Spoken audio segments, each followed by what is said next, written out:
Nous sommes la moyenne des personnes que nous fréquentons. Je suis Mathieu Stéphanie, entrepreneur récidiviste et cofondateur de Cosa Vostra, agence de conseil tech et créative. Avec Génération Do It Yourself, je vous propose de rencontrer ensemble des entrepreneurs, sportifs ou artistes qui vont littéralement faire exploser notre moyenne.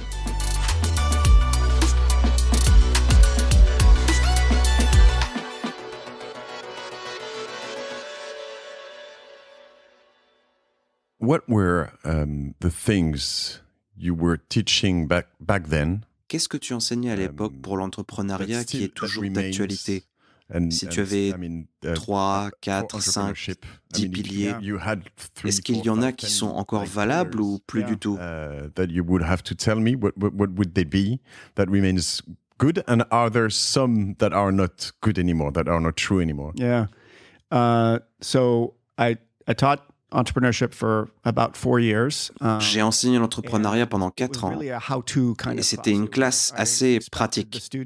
J'attendais de la part de mes élèves qu'ils soient engagés autour de l'idée de commencer à faire ou au moins faire semblant pendant la classe de lancer une idée.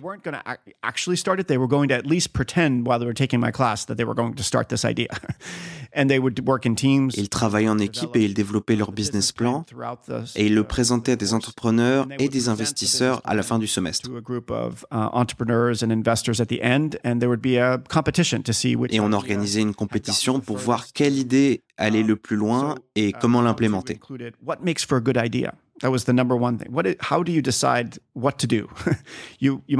C'était la priorité. Comment tu décides quoi faire?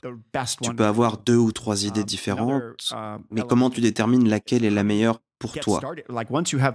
Un autre élément de la création d'entreprise est, une fois que tu as sélectionné l'idée, quelle est la seconde étape? Et je poussais mes élèves à vraiment créer un prototype. Il faut rendre ça réel. Tu ne peux pas juste en parler. Il faut en faire quelque chose de concret, que ce soit un logiciel ou du matériel ou un service. Il faut le créer et commencer à le confronter à la clientèle. Il faut laisser le monde expérimenter ton idée. C'est comme ça que tu apprends le plus sur la validité de ton idée. Il ne suffit pas d'en parler.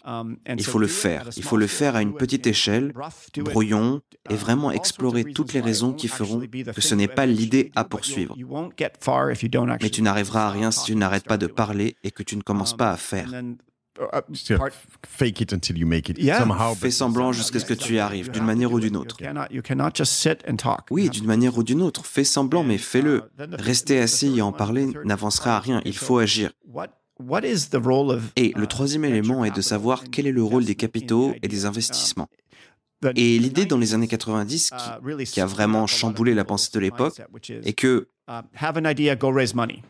aller lever des fonds ne convenait plus. Avoir une idée et chercher des investisseurs était possible quand il y avait beaucoup de capital et que tout le monde pourchassait la bonne idée parce qu'ils avaient peur de rater une opportunité. Et c'est ce qui s'est passé en 90, 97, 98, 99. Ce qui a mené au crack de 2000. Il y avait trop d'argent qui poursuivait ces idées de comptoir. Ce qui a été un peu le cas récemment aussi. Exactement, l'histoire se répète. On sait que ça s'est reproduit. Au contraire, ce sur quoi tu dois te concentrer, c'est le client.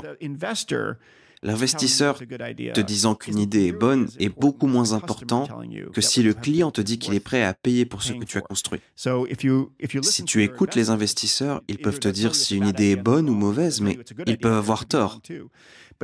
Mais si tu écoutes tes clients, ils te diront pourquoi ils achètent ton produit ou pourquoi ils n'en veulent pas.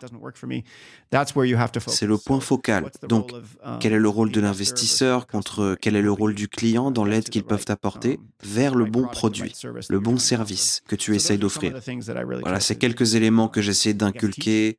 Et pendant un moment, j'ai vraiment apprécié ce travail.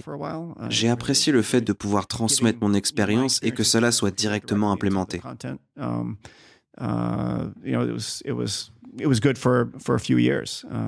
I think it's interesting to have because at this moment we have a lot of En ce moment, il y a beaucoup de créateurs et d'influenceurs qui donnent des masterclass sur l'entrepreneuriat. Masterclasses about entrepreneurship. Et je pense que c'est intéressant de mélanger les deux mondes académiques, qui est très utile finalement parce qu'on ne peut pas juste sauter des étapes. Il faut pouvoir connaître les bases. Je pense que tu serais d'accord avec ça. Just skip things, you know. You have to go through. I believe. I mean, you won't say. Maybe you would say the contrary, but you have to go through some basic knowledge. And as you say, history repeats itself. And so if you know kind of Et si, comme tu dis, l'histoire se répète, apprendre un peu d'histoire permet de comprendre ce qui peut se passer. Mais en même temps, avoir quelqu'un qui a l'expérience du terrain est un bonus. Et je pense faire ça bientôt. J'essaye de créer une masterclass avec une école de commerce. Ce sera un mélange entre des gens du terrain et des académiques. A masterclass with a business school that is going to be a mix-up in between people who have skin in the game and people who are out of the game. Mais toi, tu as été les deux en même temps, ce qui est très intéressant, surtout à une période critique. Oui, j'ai aussi essayé d'amener mon expérience dans mes recherches, mais sans succès. Je pense que je commençais à perdre ma concentration parce que, après avoir créé une entreprise, ce qui était assez exaltant, et où je me sentais très productif, je pouvais voir les résultats immédiatement, et puis quand je suis retourné à la recherche, tout semblait lent comparé à l'entrepreneuriat. I found that things felt really slow. It was like I was going in the slow lane compared to what it was like starting a company. And that's maybe another aspect. You know, if you're going to teach a masterclass, maybe also what is it like? Entrepreneurship itself. C'est un style de vie, mais ça peut très vite bousiller ton cerveau. Tu peux te créer des délires et commencer à penser que tout peut se résoudre avec de l'argent, le travail, les gens. Mais tu ne peux pas aborder toute la vie comme tu abordes une start-up. Tu ne peux pas penser à comment tu passes tes journées, prendre soin de ton corps et de ton esprit de la même façon que tu abordes la création d'entreprise. How you spend your day with, taking care of your body, taking care of your mind. You can't approach it the same way you approach starting a company. We used to talk about having the startup like it's on your brain all the time. L'entrepreneuriat prend toute la place dans ta tête et ça influe sur ton style de vie. Tu n'es pas présent avec tes enfants, ton ou ta conjointe, tu n'es pas présent pour tes amis, donc il faut trouver un moyen de créer une séparation parce que tu n'es pas ta start-up. Ton identité n'est pas ton entreprise. Il faut se trouver sa propre identité pour te rappeler qui tu es tous les jours. Je crois qu'on en parle aujourd'hui au milieu des années 2020 parce qu'on est plus mature là-dessus. On était très extrême dans tout ça avant. I mean, we're kind of mature about that. We've been extreme on all of these. Right before we recorded, we talked about. Juste avant qu'on enregistre, on parlait de l'Ironman. Et on se faisait la réflexion que tous nos amis qui s'adonnent à l'ultra-endurance sont divorcés, hommes ou femmes d'ailleurs. Donc si tu vas trop loin sur certaines choses, ça ne marchera pas. Parfois, ça fonctionne. Et il est vrai que certains entrepreneurs comme Uber, qui ont poussé à l'extrême, enfin, à la fin, ça a fonctionné pour cette entreprise. I don't know for themselves, but at the end of the day, the company did work. But I think. Mais je pense que beaucoup d'utilisateurs de Strava sont des entrepreneurs, ou plutôt, ils sont le cœur de Strava. Ils prennent probablement soin d'eux et de plus en plus de leur famille. I believe I take a good care of my family. I'm still obsessed with my. Je suis toujours obsessionnel quant à ma vie d'entrepreneur, mais je prends aussi soin de moi. Mais j'étire mes capacités et je ne suis pas aussi bon que je le voudrais dans tous ces domaines.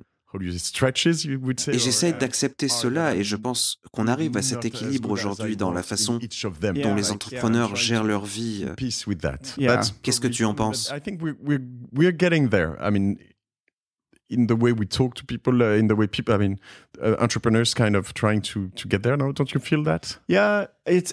I wonder. There's like a. Oui, je me demande si ce n'est pas. Maintenant, je suis dans ma 3e décennie d'entrepreneuriat. Peut-être que l'âge me donne plus de perspective. Donc je ne sais pas si la profession apprend d'elle-même ou si c'est quelque chose que chaque individu intègre en vieillissant. Ça dépend de ce qui te motive. Est-ce que tu veux toujours créer quelque chose de nouveau? Le terme entrepreneur en série me déplaît parce que ça implique que tu passes de projet en projet, mais il est possible de créer quelque chose qui vaut le coup de rester. Si tu montes une start-up qui prospère, est-ce que tu veux la quitter et recommencer?